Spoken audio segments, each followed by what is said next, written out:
श्री स्वामी समर्थ. नमस्कार, मी नंदिनी. माझ्या यूट्यूब चॅनलवर तुमचं खूप मनापासून स्वागत करत आहे. तुमच्या मनातील सर्व चांगल्या इच्छा स्वामी महाराज पूर्ण करो ही स्वामींच्या चरणी प्रार्थना करते. आजच्या व्हिडिओला सुरुवात करते. तत्पूर्वी तुम्ही जर चॅनलवर नवीन असाल तर चॅनलला सबस्क्राईब करा. त्याचबरोबर शेजारचं जे बेल आयकॉनचं बटन आहे ते प्रेस करा, जेणेकरून मी जेव्हा नवीन व्हिडिओ अपलोड करेन त्याचं नोटिफिकेशन तुम्हाला मिळेल आणि तुम्ही एकही व्हिडिओ मिस करणार नाही. तर चला करूया व्हिडिओला सुरुवात. तर बघा, दसऱ्याच्या नंतर येणाऱ्या पौर्णिमेला कोजागिरी पौर्णिमा असं म्हटलं जातं.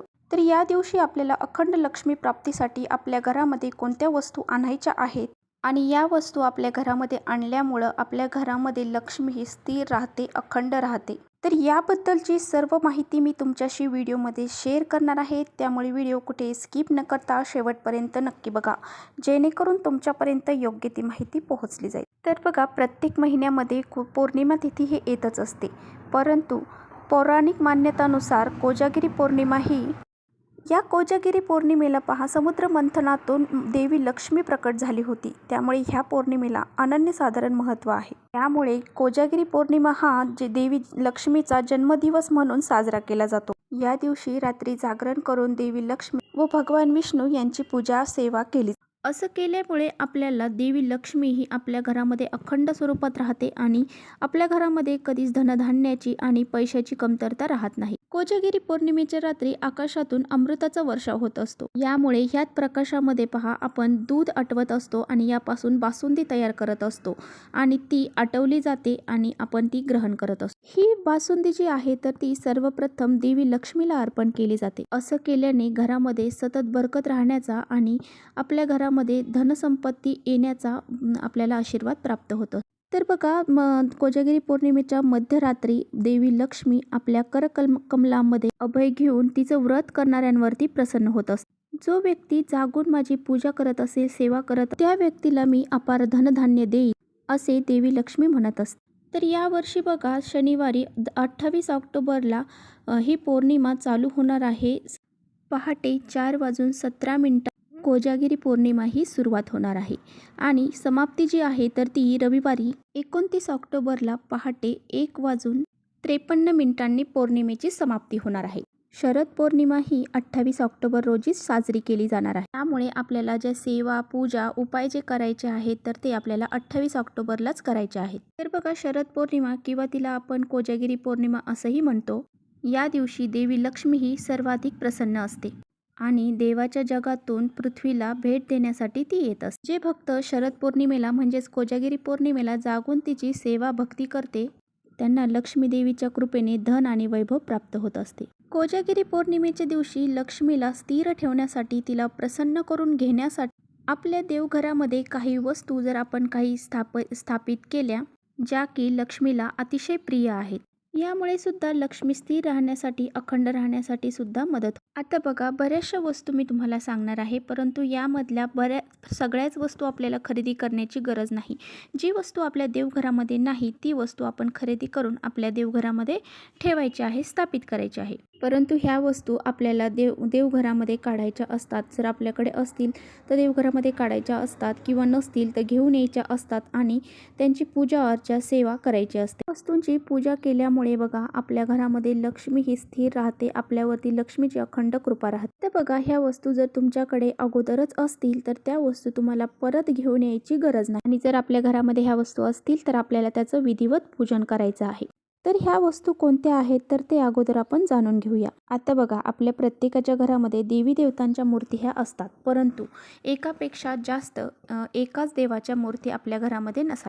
ठराविक मोजकेच देव आपल्या देवघरामध्ये असतात. तर बघा, ह्या मोजके देवांमध्ये आपल्या घरामध्ये देवी लक्ष्मीची मूर्ती ही असायला. तर बघा, आपल्याकडे अजूनही देवीची मूर्ती किंवा देवीचा फोटो आपल्या घरामध्ये नसेल तर मग तो आवर्जून आपल्या घरामध्ये तुम्ही कोजागिरी पौर्णिमेच्या दिवशी घेऊन यायचा. आता बघा, जर सर्वात महत्त्वाची गोष्ट म्हणजे तुम्हाला जर देवी लक्ष्मी ही विष्णूंचे पाय दाबत आहे असा फोटो जर तुम्हाला मिळाला तर तो फोटो तुम्ही आवर्जून आपल्या घरी घेऊन यायचा आहे आणि या फोटोची आपल्या देवघरामध्ये स्थापना करायची आहे. आता बघा, ह्या फोटोचं रोज पूजन केलं तरी चालेल किंवा मग फक्त असं कोजागिरी पौर्णिमा लक्ष्मीपूजन असेल त्यावेळेस तुम्ही हा फोटो बाहेर काढायचा आहे आणि त्याचं पूजन करायचं. कारण देवी लक्ष्मीला बघा तिच्यापेक्षाही श्रीहरी विष्णूंची सेवा अतिशय प्रिय आहे. त्या घरामध्ये अशा फोटोंचं पूजन केलं जातं. त्या घरामधून लक्ष्मी ही कुठेही जात नाही, ती त्या घरामध्ये स्थिर राहते. तर बघा तुमच्या घरामध्ये देवी लक्ष्मीची फोटो किंवा मूर्ती आहे, परंतु तुमच्याकडे देवी लक्ष्मी ही भगवान विष्णूंचे पाय दाबत असतानाचा जर फोटो नसेल तर तुम्ही आवर्जून कोजागरी पौर्णिमेच्या दिवशी हा फोटो तुमच्या घरामध्ये आणायचा आहे. आता बघा यानंतरची दुसरी गोष्ट आपल्या देवघरामध्ये असायला हवी ती म्हणजे दक्षिणावर्ती शंख. दोन प्रकारचे शंख असतात, एक वामावर्ती शंख आणि दुसरा दक्षिणावर्ती शंख. तर दोन्ही बी शंख आपल्या घरामध्ये जर नसतील तर मग आपल्याला त्यापैकी एक तरी शंख आपल्या घरामध्ये स्थापन करण्यासाठी आणायचा. हा शंख ज्या घरामध्ये पूजला जातो त्या घरामध्ये पहा देवी लक्ष्मीची अखंड कृपा राहते आणि देवी लक्ष्मी त्या घरावरती सदैव प्रसन्न राहते. दोन्हीपैकी कोणताही एक शंख जरी तुम्ही दक्षिणेवरती शंख घ्या किंवा वामावरती शंख घ्या, दोन्हीपैकी कोणताही शंख जरी तुम्ही तुमच्या देवघरामध्ये स्थापन केला तर देवी लक्ष्मी ही आपल्यावरती प्रसन्न होते. तर देवी लक्ष्मीला तिच्यापेक्षाही अधिप्रिय विष्णूंची सेवा आहे. त्यामुळे विष्णू स्वरूप असणारा हा शंख जर आपण आपल्या घरामध्ये स्थापन केला तर आपली देवी लक्ष्मी जी आहे तर तिची कृपा आपल्यावरती राहते आणि ती आपल्या घरातून कधीच बाहेर जात नाही. आता बघा सर्वात महत्त्वाची तिसरी गोष्ट आहे ती म्हणजे कवड्या. तर देवी लक्ष्मीला कवड्या ह्या अतिशय प्रिय आहे. घरामध्ये कवड्यांचं पूजन केलं जातं. कवड्यांचं तोरण आपल्या मेन दरवाजावरती लावलं जातं. त्या घरातून देवी लक्ष्मी कधीही जात नाही. तर बघा कवड्यांमध्ये बरेच प्रकार आहेत. व्हाईट कलरच्या कवड्या आहेत, पिवळ्या कवड्या आहेत. आता बघा पिवळ्या कलरच्या कवड्या ह्या देवी लक्ष्मीला अतिशय प्रिय आहेत. तुमच्या घरामध्ये जर पिवळ्या कवड्या नसतील तर तुम्ही आवर्जून ह्या पौर्णिमेच्या दिवशी ज्या कवड्या आहेत पिवळ्या त्या घेऊन येऊ शकता. आणि बघा जर तुमच्या घरामध्ये अगोदरच कवड्यांची स्थापना केलेली असेल तर त्याचं आपल्याला विधिवत पूजन करायचं आहे. तर बघा ज्या काही गोष्टी देवी लक्ष्मीला प्रिय आहेत त्या वस्तू त्या देवीच्या पूजनामध्ये आपल्याला वापरायच्या आहेत. म्हणजे त्याचं पूजन आपल्याला देवी लक्ष्मीसमोर करायचं आहे. विधिवत पूजन आपल्याला करायचं आहे. त्या कवड्यांचं विधिवत पूजन करायचं आहे. त्या कवड्या आपल्याला सिद्ध करायच्या आहेत. त्यावरती आपल्याला अभिषेक करायचा आहे. भरपूर असे स्तोत्रमंत्र आपल्याला त्या कवड्यांवरती म्हणायचे आहेत. अशा प्रकारे आपल्याला त्या देवी लक्ष्मीच्या पूजेमध्ये सेवेमध्ये ठेवायच्या आहेत. आता बघा सर्वात महत्त्वाची गोष्ट आणि सर्वात प्रिय असणारी वस्तू म्हणजे श्रीयंत्र. तर श्रीयंत्र हे माता लक्ष्मी आणि भगवान विष्णू यांचं आसनस्थान आहे.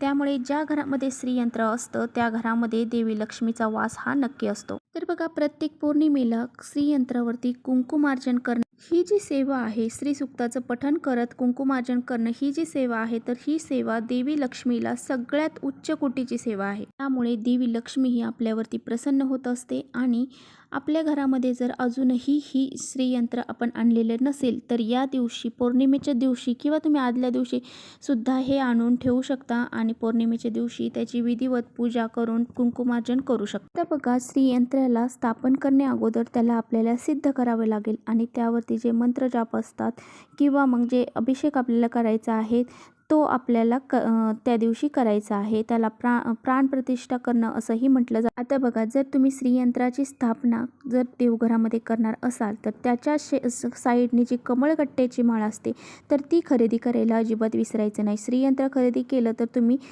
कमळगट्ट्याची माळ अवश्य खरेदी करायची आहे. कमळगट्ट्याची माळ ही कमळाच्या बियांपासून बनलेली असते आणि माता लक्ष्मी ही कमळामध्ये निवास करत असते. त्यामुळं श्रीयंत्र हे माता लक्ष्मीचं आसनस्थान आहे आणि त्याभोवती आपण ही कमळगट्ट्याची माळ जर अर्पण केली तर त्यामध्ये माता लक्ष्मी ही अत्यंत खुश होते आणि ती आपल्यावरती धनवर्षाव करत असते. आता बघा रोजच आपल्याला कमळ वाहणं देवीला शक्य होत नाही. त्यामुळे 108 मण्यांची ही कमळगट्ट्याची माळ ती जर आपण त्या श्रीयंत्राभोवती ठेवली तर देवीला 108 कमळ वाहण्या इतकं पुण्य यामधून लागत. आणि पहा जर ही आपण कमळगट्ट्याची माळ श्रीयंत्राभोवती गुंडाळून जर ठेवली तर देवी लक्ष्मीला ही आपल्या घराकडे आकर्षित करत असते. तर बघा जर तुमच्या देवघरामध्ये श्रीयंत्र आहे परंतु तुम्ही कमळगट्ट्याची माळ खरेदी केलेली नाही तर या दिवशी तुम्ही कमळगट्ट्याची माळ नक्की खरेदी करून आणा आणि श्रीयंत्राभोवती ठेवा. असं अजिबात नाही की महागड्या वस्तूंनी देवी लक्ष्मी आपल्यावरती प्रसन्न होईल किंवा आपल्या घराकडे आकर्षित जाईल. आपण जर 5 कवड्या जरी स्वस्तातल्या जरी 5 कवड्या जरी आपल्या घरामध्ये स्थापन केल्या तरीसुद्धा देवी लक्ष्मी आपल्या घराकडे आकर्षित होईल. तर बघा, कमळगट्ट्याची माळ तुम्हाला स्वामींच्या केंद्रामध्ये मिळून जाईल किंवा जिथे देवांचं सामान भेटतं, देवी पूजेचं सामान भेटतं, त्या ठिकाणी सुद्धा तुम्हाला ही कमळगट्ट्याची माळ मिळून जाईल. परंतु ती कुठेही किडलेली माळ तुम्ही घेऊ नका. चांगलीच माळ तुम्ही खरेदी करा. बघा, सर्वात महत्त्वाची गोष्ट, जर आपल्याकडे चांदीचा शिक्का नाही किंवा मग आपल्याला आपल्या देवघरामध्ये ही वस्तू आणायची आहे, तर तुम्ही ह्या कोजागिरी पौर्णिमेच्या दिवशी ही जी चांदीचा शिक्का आहे देवी लक्ष्मीचा, तो आपल्या घरामध्ये नक्की स्थापन करू शकता. शिक्क्यावरती पहा, देवी लक्ष्मीचा फोटो असतो. देवी लक्ष्मीसोबत गजलक्ष्मीसुद्धा असते आणि जे गणपती बाप्पा असतात ते सुद्धा असतात. तर असा हा शिक्का आपल्याला खरेदी करायचा आहे. शिक्कासुद्धा आपल्याला आपल्या देवीच्या पूजनामध्ये ठेवायचा आहे. लक्ष्मी पूजनामध्ये हा शिक्का आवर्जून पूजायचा आहे. तर अशामुळे सुद्धा आपल्या घराकडे देवी लक्ष्मी ही आकर्षित होते, कारण देवी लक्ष्मीला चांदीच्या वस्तूसुद्धा खूप साऱ्या प्रिय आहेत. तर बघा, ह्या सर्व वस्तू तुम्हाला एकखट्टाच घरी आणायच्या नाहीत. तुम्हाला जसं शक्य असेल तसं तुम्ही त्या वस्तू तुमच्या घरी आणायच्या आहेत. दरवर्षी एक वस्तू खरेदी केली तरी चालेल. तर बघा, ह्या वस्तू जर आपल्या घरामध्ये असतील तर आपल्या घरामध्ये धनवर्षाव होत असतो आणि लक्ष्मी पूजनामध्ये जर आपण ह्या वस्तू सामील केल्या तर देवी लक्ष्मी ही अतिशय प्रसन्न होते आणि आपल्यावरती धनवर्षाव करत असते. अखंड स्वरूपामध्ये आपल्या घरामध्ये राहते. तर पहा, देवी लक्ष्मीची ही जन्मतिथी आहे. त्यामुळे कोजागिरी पौर्णिमेला आपल्याला जेवढ्या होईल तेवढ्या सेवा या दिवशी करायच्या आहेत आणि रात्री 12 ते 12:39 पर्यंत आपल्याकडून जेवढ्या पूजा अर्चा सेवा होतील तेवढ्या आपण करायच्या आहेत आणि या दिवशी देवीला प्रसन्न करून घ्यायचं आहे आणि देवी एकदा आपल्यावरती प्रसन्न झाली की ती आपल्या घरातून कधीच जाणार. तर चला, इथेच करते व्हिडिओचा एंड. व्हिडिओ आवडला असेल तर नक्की लाईक करा. चॅनलवर नवीन असाल तर चॅनलला सबस्क्राईब करा. परत भेटूया अशा छानशा व्हिडिओसोबत. तोपर्यंत श्री स्वामी समर्थ.